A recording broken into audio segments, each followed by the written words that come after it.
नमस्कार मित्रों, मैं Ricky grand master Manish Sharma और आज हम बात करेंगे प्रकृति के कुछ ऐसे गूढ़ रहस्य के ऊपर जिसको समझे बिना, सुने बिना, दिमाग में बिठाए बिना और आचरण में लाए बिना ना तो जीवन में कोई कंटिन्यू सुखी रह सकता है, ना तंदुरुस्त रह सकता है, ना कोई सक्सेस हो सकता है, ना कोई अमीर हो सकता है। किसी भी दिशा में व्यक्ति सफल नहीं हो पाता इसको समझे बिना। और जो लोग इसको जाने अनजाने फॉलो करते हैं, वो लोग, कुछ लोग अनजाने में भी इसे फॉलो करते हैं इस नियम को, और वो सक्सेसफुल होते हैं 100%।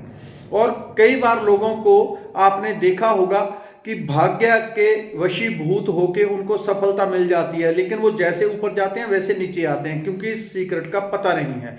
ये सीक्रेट आपको बताऊंगा। आपने देखा होगा एक गरीब व्यक्ति है तो वो कंटिन्यूस गरीबी में ही चलता रहता है, लगातार गरीबी में चलता रहता है। एक बीमार है, वो लगातार बीमारी एक हटती है, दूसरी आती है, तीसरी हटती है, चौथी आती है, कंटिन्यूस वही सर्कल उसका बन जाता है। कारण क्या है? ये एक बहुत महत्वपूर्ण कारण है प्रकृति का, जिसको जानना अत्यंत अत्यंत से भी अत्यंत जरूरी है। हर व्यक्ति को यह पता होना चाहिए प्रकृति का क्या नियम है, कैसे प्रकृति काम करती है। हम अपने भाग्य को दोष देते रहते हैं, कभी दूसरे को दोष देते रहते हैं, जबकि गलती हमारी खुद की होती है। हम ये खुद मिस्टेक करते हैं, खुद गलती करते हैं। आपने देखा होगा जिस व्यक्ति के ऊपर मुसीबत आती है उसके बाद उसके ऊपर कुछ टाइम तक एक मुसीबत रही, फिर दूसरी आ गई, तीसरी, चौथी, चौथी, पांचवी। यानी कि एक गरीब व्यक्ति लगातार गरीबी में जाता है, एक अमीर व्यक्ति है वो लगातार कुछ भी करता है, वो अमीर ही अमीर होता जाता है। कहीं भी कुछ भी कर ले वो 100% सक्सेस होता है। क्यों? क्योंकि वो इस सीक्रेट को फॉलो कर रहा है। तो क्या है ये सीक्रेट?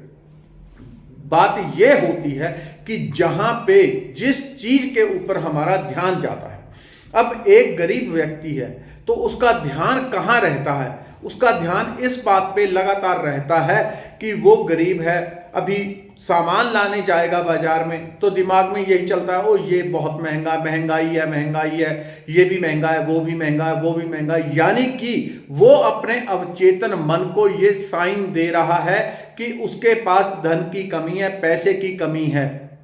वो बार बार अपने अवचेतन मन में गलत बीज डाल रहा है, गलत बीज लगातार लगातार लगातार। इससे कोई फर्क नहीं पड़ता व्यक्ति की अभी की स्थिति क्या है, उससे कोई फर्क नहीं पड़ता। कोई बीमार है, कोई गरीब है, कोई लाचार है, कोई मुसीबत में है, लेकिन यदि वो इस सीक्रेट को फॉलो कर ले अच्छी तरह से सक्सेसफुली तो 100% मन चाहे रिजल्ट पा सकता है। जब एक गरीब व्यक्ति लगातार नेगेटिव थॉट अपने अवचेतन मन में, अपने सबकॉन्शियस माइंड में देता है, जब कहीं बिल पे करना है तो उसको ख्याल आता है, ओ बिल इतना आ गया, बिल को देखता है, बिल चाहे देखने में थोड़ा ही लेकिन उसकी आदत बन जाती है लगातार, ओ इतना बिल आ गया, वहां पे गए, इतना महंगा ये है, इतना महंगा, इतने पैसे ये है। हर चीज में उसको यानी कि यही लगता है कि वो बहुत छोटा है, उसके पास बहुत कमी है और बाकी सब कुछ महंगा है। एक बीमार व्यक्ति की एक अवचेतन मन का साइकिल बन जाता है, मैं बीमार हूं, मुझे ये दर्द है। कोई भी उसके पास आता है, आते ही कहानी शुरू कर देगा, और मैं तो बीमार हो गया था जी, ये हो गया था, मैं तो वैसा हो गया था। उसके बाद इतने उत्साह के साथ, इतने ऊर्जा के साथ बताता है कि उसको आनंद आता है बताने में बीमारियां। पहले जी मेरे पेट दर्द रहता था, फिर किडनी खराब हो गई, फिर किडनी थोड़ी ठीक हुई, फिर ये लीवर में फर्क पड़ गया, फिर वो हो गया। वो बीमारी को इतने उत्साह से, यानी कि उसकी इंटेंशन, उसका ध्यान कहाँ है? बीमारी के ऊपर। जिस व्यक्ति का जहां ध्यान रहेगा वही चीज उसके जीवन में आने लग जाती है।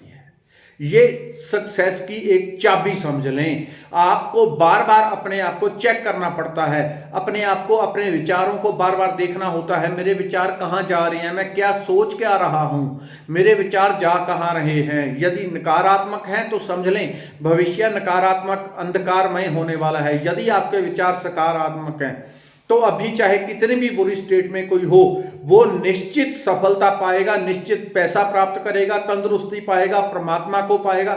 जो जीवन में चाहता है सफलता उसके लिए वो उसको पालेगा। यदि कोई अपने विचारों को देखता है तो विचारों को बार बार टटोलना पड़ता है, मेरे भीतर किस प्रकार के विचार चल रहे हैं, क्या नकारात्मक चल रहे हैं तो किस प्रकार के विचार चलने चाहिए। यदि एक गरीब व्यक्ति है तो उसके अंदर हमेशा एक उम्मीद और ये विश्वास होना चाहिए कि मैं सक्सेस हो जाऊंगा, मेरे पास पैसा आ जाएगा। किसी को भी चीज को, कभी आपके सामने बिल आया, उसको देख के ओह इतना बिल आ गया, यदि आप इस प्रकार की आह भरते हैं, बिल आ गया इतना, उसके इतने पैसे देने हैं, पैसे पेड़ों पे नहीं उगते, जैसे हमारे प्रधानमंत्री कहते थे पैसे पेड़ों पे नहीं उगते, जबकि मैं अपने अनुभव से कहता हूं पैसे पेड़ों पे ही उगते हैं, निश्चित है। पेड़ भी अभी काफी समय बाद फल देता है। व्यक्ति के विचारों में पैसे पैदा होते हैं, ये 100% सच है यदि कोई गहराई से इसको समझे। तो किस प्रकार के थॉट होने चाहिए कि मैं सक्सेस हो जाऊंगा, मैं 100%, अभी चाहे कैसी भी कोई बीमार है तो उसके अंदर उस नेगेटिविटी को लेके नहीं पकड़ना है, मैं बीमार हूं, मुझे दर्द है, मुझे ये है, मुझे वो है, बल्कि उसकी जगह एक सकारात्मक ऊर्जा, मैं तंदुरुस्त हो जाऊंगा, उसको अभी की स्थिति को भूल जाएं, छोड़ दें, बल्कि अभी से ये महसूस करना शुरू करें मैं तंदुरुस्त हूं, मैं सक्सेसफुल हूं, मेरे पास रोजगार है, मेरे पास नौकरी है, मेरे पास कारोबार है। यदि आपकी जेब में कुछ भी नहीं है तो, और आपको फील भी नहीं होता, आपको एक फीलिंग भी करना मुश्किल है कि मेरी जेब में पैसे पड़े हैं 10,000, तो इतनी मोटी कागज की गड्डी ही जेब में फंसा के रखें, उसको महसूस करें, बार बार टच करें, 10,000 ये पड़ा है, 1,00,000 ये पड़ा है, कागज ही भर के रख लें अपने अवचेतन मन को। जो आप विश्वास दिला देंगे, अवचेतन मन आपके लिए वो पैदा कर देगा। तो विश्वास कैसे आना होता है? विश्वास आता है लगातार थॉट प्रोसेस से। जिस चीज को आप लगातार विचार में दोहराते हैं वही आपका अवचेतन मन विश्वास करने लग जाता है। धीरे धीरे ही करता है अवचेतन मन, एकदम से कंट्रोल नहीं होता। जो लोग ध्यानी होते हैं, मेडिटेटर होते हैं, वो एकदम से कंट्रोल कर लेते हैं, लेकिन हर व्यक्ति नहीं कर सकता। तो आपको अपने भीतर उस जो आप जीवन में चाहते हैं उसको महसूस करें, उसको समझें कि वो अभी आपको मिल चुका है। जो आप ये समझेंगे कि मेरे को ये मिल चुका है, वो चीज अट्रैक्ट होने लगती है आपकी तरफ अपने आप। आपने देखा होगा एक शराबी आदमी है, उसको और हजारों 50 शराबी शाम तक मिल जाती हैं। एक भंगेड़ी है, उसको शाम तक भंगेड़ी 50 मिल जाते हैं। एक भक्त आदमी है, कहीं भी छोड़ दो उसको शाम होते होते 2-4 भक्त लोग मिल जाते हैं। व्यक्ति की जैसी ऊर्जा होती है वो वैसी ही चीजों को अट्रैक्ट करता है अपने जीवन में। तो इस वीडियो में इतना ही। धन्यवाद, नमस्कार।